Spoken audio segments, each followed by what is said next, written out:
조선시대, 여러분은 어떤 이미지를 떠올리시나요? 엄격한 유교 질서, 사대부들의 고고한 학문, 그리고 보수적인 사회 분위기, 아마 이런 단어들이 먼저 떠오를 겁니다. 하지만 오늘 우리가 만날 인물은 이런 고정관념을 송두리째 뒤흔들었던 한 사람입니다. 그는 시대를 앞서간 사상가이자 날카로운 필치로 세상을 풍자했던 문장가, 그리고 무엇보다 조선의 힙스터라고 불릴 만한 독특한 인물이었습니다. 바로 연암 박지원입니다.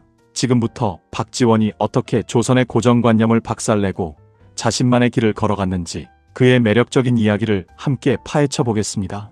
조선 후기, 사회는 격변하고 있었습니다.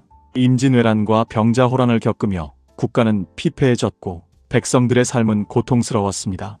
형식적인 유교 사상에 갇혀 현실 문제 해결에는 무능했던 지배층에 대한 불만은 점차 커져갔습니다. 이러한 시대적 배경 속에서 실생활에 도움이 되는 학문인 실학이 싹트기 시작했습니다. 그리고 바로 이 실학의 선구자 중 한 명이 박지원입니다. 그는 단순한 학자가 아니었습니다. 그는 마치 지금 시대의 인플루언서처럼 자신만의 독특한 스타일과 사상으로 시대를 뒤흔들었습니다. 그가 남긴 글들은 오늘날까지도 많은 이들에게 깊은 울림을 주고 있습니다. 그렇다면 과연 박지원은 어떤 삶을 살았기에 조선의 힙스터라는 별칭을 얻게 되었을까요? 그의 파격적인 삶과 사상을 지금부터 자세히 들여다보겠습니다. 단순히 책상에 앉아 경전만을 탐독하는 학자가 아니라 현실 사회의 문제에 적극적으로 개입하고 해결책을 모색했던 그의 면모는 당시로서는 매우 진보적인 것이었습니다. 그의 사상과 행동은 조선 사회에 잔잔하지만 분명한 파문을 일으켰습니다. 1737년 서울에서 태어난 박지원은 명문가인 반남 박씨 집안의 자손이었습니다. 당시 조선 사회에서 명문가의 자손이라면 당연히 과거 시험을 통해 관직에 나아가 부와 명예를 누리는 것이 일반적인 길이었습니다. 명문가의 후광은 그에게 탄탄대로를 약속하는 듯 했습니다. 하지만 박지원은 달랐습니다. 그는 과거 시험에 뜻을 두지 않았습니다.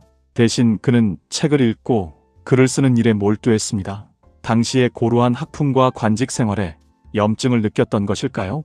아니면 단순히 출세보다는 진정한 학문 탐구에 대한 열정이 더 컸던 것일까요? 그의 선택은 당시로서는 매우 이례적인 것이었습니다. 그는 현실의 문제를 직시하고 어떻게 하면 백성들의 삶을 더 나아지게 할 수 있을까를 고민했습니다. 이러한 깊은 고민은 그를 실학의 세계로 이끌었습니다. 그는 경전 속 이상적인 세계보다는 눈앞의 현실을 변화시킬 수 있는 실질적인 지식과 기술에 더 큰 가치를 두었습니다. 이는 그가 지향했던 학문의 본질이 무엇인지를 명확히 보여주는 대목입니다. 박지원은 학문적으로 깊이를 더하는 동시에 사회 각층의 다양한 사람들과 교류하는 것을 즐겼습니다.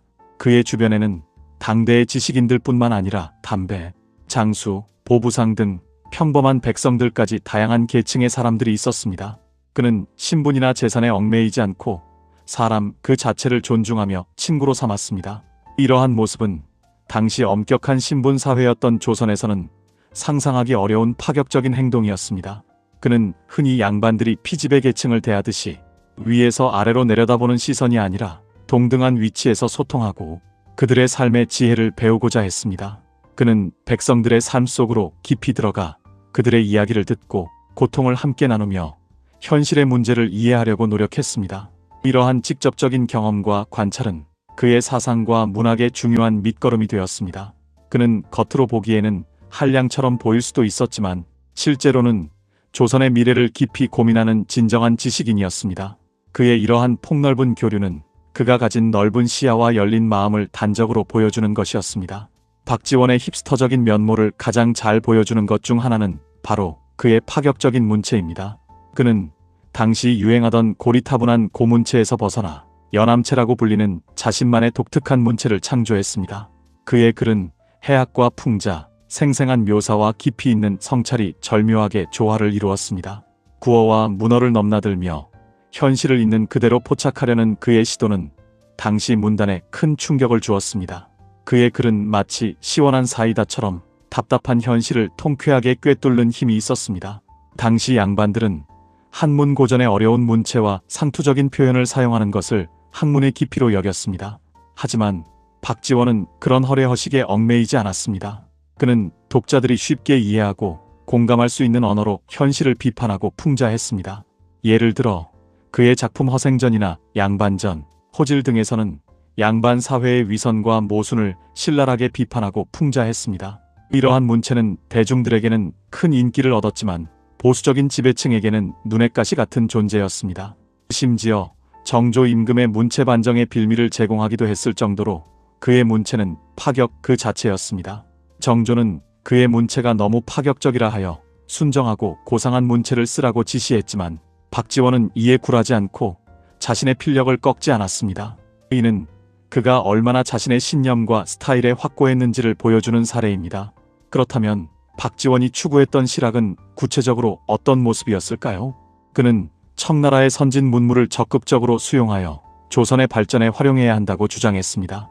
이를 북학사상이라고 합니다. 당시 조선은 중화사상에 사로잡혀 청나라를 오랑캐로 여기고 그들의 문물을 배척하는 경향이 강했습니다. 성리학적 명분론에 갇혀 실리적인 측면을 등한시했던 것이죠. 하지만 박지원은 달랐습니다. 그는 실용적인 관점에서 청나라의 기술과 제도를 적극적으로 받아들여 조선의 국력을 키워야 한다고 역설했습니다. 그는 1780년 청나라 걸륭제의 칠순잔치에 참석하는 사절단을 따라 열하로 떠나게 됩니다. 이 여정은 그의 삶과 사상의 결정적인 전환점이 됩니다. 그리고 그곳에서 그는 상상 이상의 발전된 청나라의 문물을 직접 목격하게 됩니다. 넓은 도로, 웅장한 건축물, 발달된 상업과 기술, 수많은 인파 속에서 활기 넘치는 시장 경제. 이 모든 것이 그에게는 충격이자 영감이었습니다. 그는 이 경험을 바탕으로 불후의 명작 열하일기를 집필합니다. 열하일기는 단순한 여행기가 아닙니다. 청나라에서 보고 느낀 점들을 생생하게 기록한 기행문이자 박지원 자신의 북학 사상을 집대성한 역작입니다. 그는 열하일기에서 수레와 벽돌의 중요성, 화폐 경제의 필요성, 상업 발전의 이점 등 실생활에 도움이 되는 다양한 개혁 방안들을 제시했습니다. 그는 청나라의 선진 기술과 제도를 배워 조선의 경제를 부흥시키고 백성들의 삶을 풍요롭게 만들어야 한다고 역설했습니다. 예를 들어 그는 도로 포장과 수레의 보급을 통해 물류 운송의 효율성을 높여야 한다고 주장했습니다. 또한 청나라에 발달된 벽돌 건축 기술을 도입하여 주택 문제를 해결하고 건축의 내구성을 높여야 한다고 강조했습니다. 이처럼 그의 주장은 매우 구체적이고 현실적이었습니다. 당시 조선 사회에 무능하고 폐쇄적인 분위기 속에서 이러한 그의 주장은 매우 선구적이고 혁신적인 것이었습니다. 그는 단순히 탁상공론에 그치지 않고 자신이 보고 배운 것을 통해 구체적인 실천 방안을 제시하고자 했습니다. 열하일기는 단순한 기록을 넘어 조선 사회의 개혁을 위한 청사진과도 같았습니다. 박지원은 학문 연구와 저술 활동에 매진하면서도 실제 관직에 나아가 실학 사상을 실천에 옮기려고 노력했습니다. 그는 학자로서의 책임감과 현실 참여 의식을 동시에 가지고 있었습니다. 그는 한성부판관, 면천군수, 양양부사 등을 역임하며 백성들의 삶과 밀접한 행정을 펼쳤습니다. 예를 들어 면천군수로 재직할 당시에는 백성들의 어려움을 해결하기 위해 노력하고 양양부사 시절에는 지역 경제 발전을 위한 다양한 정책을 시도했습니다. 그는 기존의 폐단과 부조리에 맞서 싸우고 백성들의 입장에서 문제를 해결하려고 노력했습니다. 그는 관직에 있으면서도 자신의 뚝심을 잃지 않고 기존의 관습에 얽매이지 않는 개혁적인 자세로 임했습니다. 그의 이러한 행보는 그가 단순히 글만 잘 쓰는 문장가가 아니라 실천적인 지식인이었음을 보여줍니다. 백성들의 삶의 질을 향상시키기 위해 직접 발로 뛰었던 그의 모습은 진정한 리더의 표본이라 할 수 있습니다. 그는 임명된 지역마다 특색에 맞는 개혁 정책을 추진하며 관료로서의 역할에 충실했습니다. 박지원의 문학 작품들은 당시 사회의 모순을 예리하게 파헤치고 독자들에게 깊은 성찰을 안겨주었습니다. 그의 대표작 중 하나인 허생전은 당시의 무능한 지배층과 허례허식에 빠진 양반, 사회를 통렬하게 비판하는 작품입니다. 주인공 허생은 뛰어난 능력을 가졌음에도 불구하고 현실에서는 아무것도 할 수 없는 지식인의 무력함을 보여줍니다. 그는 은둔하며 책만 읽다가 아내의 잔소리에 못 이겨 현실로 나옵니다. 하지만 그는 결국 상업활동을 통해 부를 축적하고 이를 통해 사회개혁을 시도합니다. 제주도에서 과일을 사재기하여 폭리를 취하고 빈 섬에서 이상 사회를 건설하려는 그의 시도는 당시 조선 경제의 문제점과 해결책에 대한 박지원의 통찰을 담고 있습니다.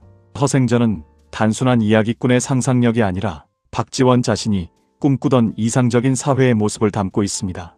그는 소설이라는 형식을 빌려 자신이 하고 싶은 이야기를 마음껏 펼쳤습니다. 그의 작품 속에서 허생은 단순한 가상의 인물이 아니라 박지원 자신을 투영한 인물이기도 했습니다. 또 다른 대표작인 양반전에서는 양반 계층의 허위와 위선을 신랄하게 풍자합니다. 당시 양반들은 생산활동에는 참여하지 않고 오직 명분과 체면만을 중시했습니다. 그들은 농사도 짓지 않고 장사도 하지 않으면서 오직 글 읽는 것만을 고귀하게 여겼습니다. 박지원은 이러한 양반들의 모습을 우스꽝스럽게 묘사하며 그들의 비생산적인 삶을 비판했습니다. 그는 양반이라는 신분이 주는 특권만을 누리려 하고 사회적 책임을 다하지 않는 그들의 모순을 지적했습니다. 그의 풍자는 단순히 웃음만을 유발하는 것이 아니라 독자들로 하여금 당시 사회의 문제점을 다시 한번 생각해보게 만드는 힘이 있었습니다. 그는 사회의 어두운 면을 숨기지 않고 드러내어 독자들이 현실을 직시하게 만들었습니다. 이러한 비판적 시각은 당시의 지배층에게는 불편할 수밖에 없었지만 민중들에게는 큰 공감대를 형성했습니다. 그리고 호질은 당시 유교 도덕이 위선적으로 변질된 모습을 보여주는 작품입니다. 겉으로는 엄격한 도덕을 내세우지만 실제로는 탐욕스럽고 부도덕한 인물들을 통해 유교 사회의 모순을 지적합니다. 호질에 등장하는 북곽선생과 동리자의 이야기는 당시 양반들의 이중적인 모습을 극명하게 드러냅니다. 박지원은 이러한 작품들을 통해 당시 조선 사회의 꼰대 문화에 정면으로 도전했습니다. 그는 기존의 가치관과 질서에 맹목적으로 따르기보다는 자신만의 비판적인 시각으로 세상을 바라보고 새로운 대안을 제시하고자 했습니다. 그의 글은 오늘날까지도 많은 이들에게 고정관념을 깨고 새로운 시각으로 세상을 바라보도록 영감을 주고 있습니다. 그는 과거의 영광에만 매달리는 것이 아니라 미래를 향해 나아가야 한다는 메시지를 끊임없이 던졌습니다. 그의 작품들은 시대를 초월하는 보편적인 가치를 담고 있습니다. 박지원은 1805년 69세의 나이로 세상을 떠났습니다. 그의 삶은 당대에는 많은 논란과 비판에 시달리기도 했습니다. 그의 파격적인 문체와 개혁적인 사상은 보수적인 지배층에게는 불편한 진실이었기 때문입니다. 하지만 그는 굴하지 않고 자신의 신념을 지키며 조선 후기 문학사와 사상사에 지울 수 없는 큰 족적을 남겼습니다. 그는 자신만의 독창적인 스타일을 추구하고 기존의 틀을 깨뜨린 진정한 조선 최고의 힙스터였습니다. 그의 삶과 작품은 오늘날 우리에게도 많은 시사하는 바가 있습니다. 그는 시대의 흐름을 읽고 변화를 주도하려 했던 진정한 선각자였습니다. 그의 이름 앞에는 늘 연암이라는 호가 따라붙지만 그 호는 단순한 이름이 아니라 그의 학문적 깊이와 정신을 상징하는 표지였습니다. 그는 자신의 학문적 소신을 굽히지 않고 묵묵히 걸어갔습니다. 그는 왜 과거 시험에 매달리지 않고 자신만의 학문의 길을 걸었을까요? 왜 신분 차별을 넘어 다양한 사람들과 교류했을까요? 왜 기존의 문체를 버리고 자신만의 새로운 문체를 창조했을까요? 이 모든 질문에 대한 답은 하나로 통합니다.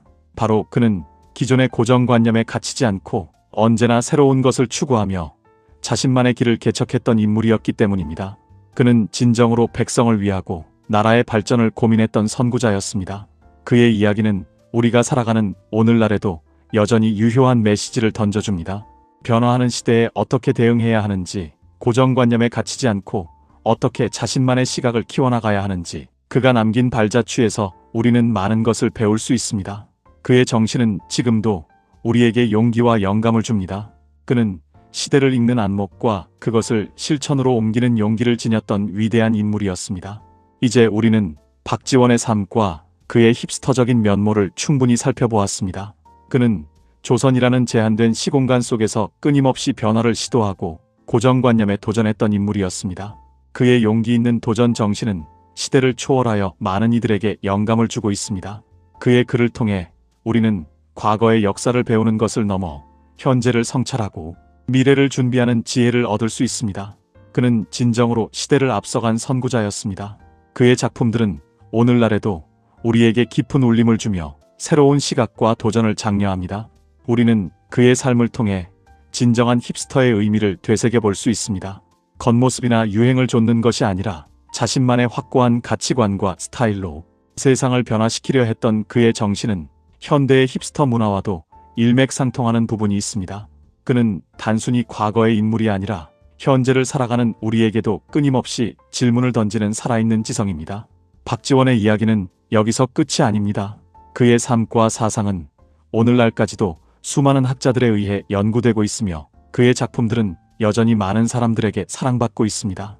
그의 이름은 조선 후기 실학의 대표적인 인물이자 문학사의 한 획을 그은 위대한 문장가로 영원히 기억될 것입니다.